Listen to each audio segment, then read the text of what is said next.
Hello everyone and welcome to this week's video. I had the privilege of preaching at the Remembrance Sunday service for a well-known regiment near Hereford last Sunday, with 1,000 or so people there, many of whom were active service men and women.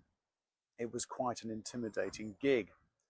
The armed forces today act in ways more akin to policing than classical soldiering, although they're trained for that as well. Their role is peacemaking and defense rather than aggressive warfare. The fact that they put themselves in harm's way on a regular basis has contributed to many years of peace. I remember a former Special Forces general at the Hay Festival a few years ago saying, "The art of soldiering is as much about who you don't kill as who you do." He was referring to the complicated situation in the Middle East at the time of his active service. There was no clear distinction between the opposite forces. Families were divided. Judicious restraint led to better outcomes than gung-ho violence. There is a strong Christian pacifist tradition which can easily be discerned from Jesus' teaching. In major conflicts in our history, standing by those convictions took a tremendous amount of courage. However, Jesus' interaction with soldiers was fascinating and gives an alternative slant. Peter also encounters some in Acts. Both of them were victims of judicial violence at various points, but their conversations were illuminating. In Matthew chapter 8, a centurion comes to Jesus asking for help.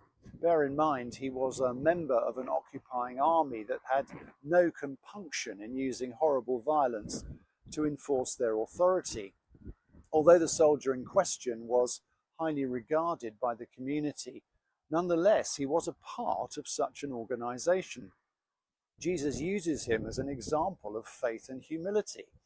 "I've not encountered such faith even in Israel," says Jesus. Jesus responds to his request for the healing of his daughter, who he discovers completely recovered when he returns home. What he doesn't do is question the centurion's career choice.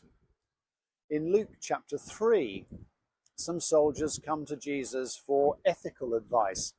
Jesus replies, "Don't extort money and don't accuse people falsely. Be content with your pay."